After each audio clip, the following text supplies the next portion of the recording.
In the previous episode, we saw that changes in vegetation types, especially forest coverage, may be more closely associated with global temperature than is often assumed. We also began to explore this relationship from an energetic perspective. Solar energy does not simply heat the surface. A large portion of it is used to evaporate water, storing energy as latent heat, and transporting it through the atmosphere. By estimating the effect of latent heat associated with vegetation changes over the past 800,000 years, we found that it shows a consistent relationship with temperature variations.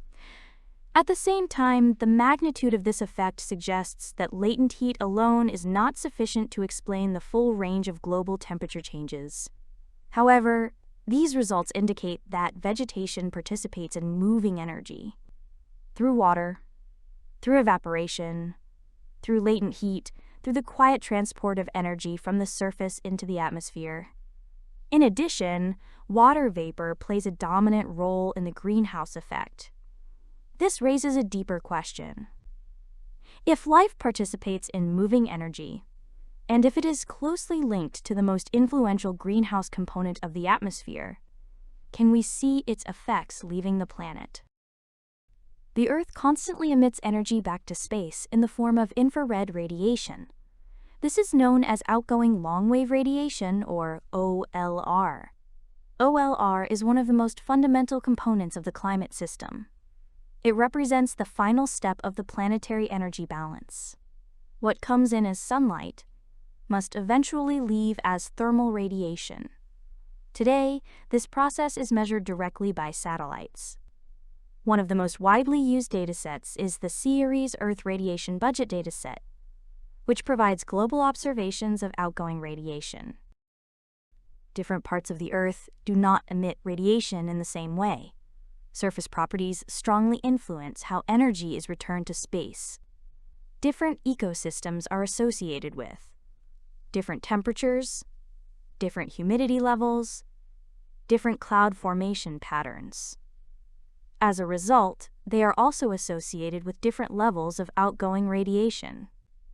A dry desert surface, a dense rainforest, or a snow-covered region each interact with radiation in fundamentally different ways. To study this systematically, we need to know what kind of surface we are looking at. For this purpose, satellite-based vegetation maps are used. One of the most widely used datasets is the MODIS land cover type product. This dataset classifies the Earth's surface into different biome categories. However, there is a challenge. The MODIS classification is not directly compatible with paleovegetation datasets, such as the Huntley reconstruction used in the previous episode. This means that the two systems must be carefully mapped onto each other before they can be combined. The analysis follows a step-by-step approach. First, individual grid cells from the MODIS dataset are examined. Only cells are included where vegetation coverage of the main vegetation type is at least 90%, and classification confidence is at least 90%. This ensures that each selected cell represents a well-defined biome, while filtering out noisy cells. The MODIS categories are not distinguished by climate zones, so a critical step in this process is latitude separation. The same biome type can behave very differently depending on its geographic location. For example, a forest in the tropics is not the same as a forest in the boreal zone. Even if the vegetation type is similar, the surrounding climate system is not. Therefore, biomes are separated into 4 latitude bands: tropical, subtropical, temperate, boreal polar. The Huntley Paleovegetation Reconstruction dataset has its biome types separated by latitude, except for deserts and semi-deserts, so the same step had to be made for these two categories as well. This allows the analysis to capture how the same vegetation type interacts with radiation under different climatic conditions. In the next step, for each of these cells, the corresponding OLR values are extracted from the CERES dataset. These values are then averaged to obtain a characteristic radiation value for each biome at each latitude band. When the data is processed, clear patterns emerge. Different surface types are associated with systematically different OLR values. Deserts tend to exhibit high outgoing radiation due to dry air, low humidity, and minimal cloud cover. Dense forests often show lower OLR, associated with higher humidity, cloud formation, and strong convection. Grasslands and shrublands typically fall between these extremes. These differences reflect how ecosystems influence atmospheric moisture, cloud dynamics, vertical energy transport, all of which affect how efficiently energy escapes to space. Once characteristic OLR values are assigned to each biome, the same logic used in the latent heat analysis can be applied. Using the Huntley paleovegetation reconstruction, this method allows the estimation of how global OLR may have changed over the past 800,000 years. But land is only about 29% of Earth. The same method can be extended to oceans and ice-covered regions.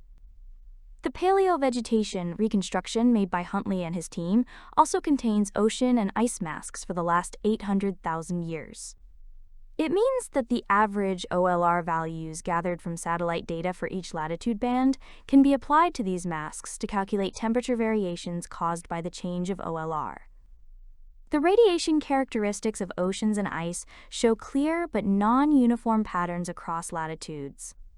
In polar regions, ice-covered areas tend to exhibit higher outgoing radiation than oceans. Satellite data show that mean OLR over polar ice can exceed that of nearby ocean surfaces. This may seem counterintuitive, as ice surfaces are colder. However, polar oceans are often covered by low clouds and temperature inversions, which can significantly reduce outgoing radiation.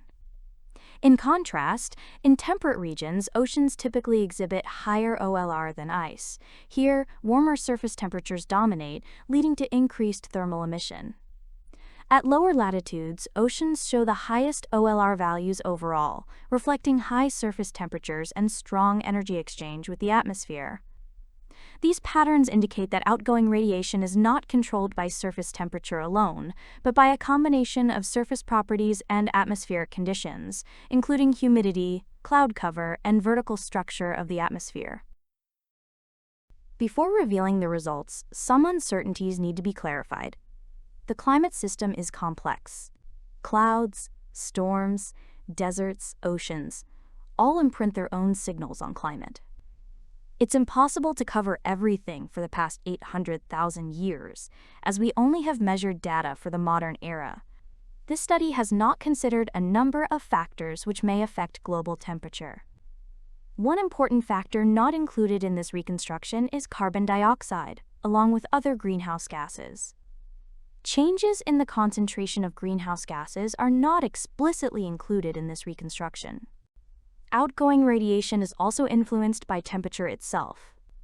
Over land, changes in climate are often accompanied by changes in vegetation, which can alter how energy is partitioned and emitted. Over oceans, the surface remains water, so temperature changes can more directly influence radiation, following the Stefan-Boltzmann relationship. At the same time, higher temperatures increase atmospheric water vapor, which can enhance the greenhouse effect and cloud formation, reducing the fraction of emitted radiation that escapes to space. For the purposes of this study, the outgoing radiation of oceans were treated as constant, only their varying area was considered. When the reconstructed OLR is compared with temperature records, a consistent relationship becomes visible. Although the estimated temperature variations associated with changes in OLR are smaller than the latent heat-related variations discussed in Part 5, the two signals show notable similarities. When considered together, they suggest that changes in vegetation, oceans, and ice are linked to both the transport and the release of energy within the climate system. While the combined signal does not fully reproduce the full amplitude of temperature variations, it aligns more closely with the intermediate range of variability. This indicates that large-scale changes in the Earth's surface are consistently associated with changes in how energy leaves the system. This observation highlights the potential role of surface processes in shaping the Earth's energy balance. The key insight is simple but important. The biosphere is not just a passive response to climate. It participates in shaping how energy moves through the system and how it ultimately leaves the planet. The biosphere is an active component of the physical climate system. If we look at the graph again, an important question arises: what drives the large temperature fluctuations observed over glacial cycles? In the past 800,000 years, these variations occurred long before modern human influence, suggesting that they are part of the natural dynamics of the Earth system. Are they really? In the next few episodes, we will explore possible explanations for these large-scale changes. We will begin with taking a closer look at another component of the system: carbon dioxide. We will examine how carbon dioxide behaves in the climate system and how its relationship with temperature, oceans, and life may be more complex than it is often presented. In the next part, we will start exploring the complex role of carbon dioxide within the boundaries of widely accepted science. Apart from being a greenhouse gas, we will examine its other physical and chemical properties and see whether they have any relationship with climate change. If you liked this part, don't forget to share the video so others may also enjoy it. Also, remember to like the video and subscribe to the channel so you don't miss the next part and other exciting videos released in the future.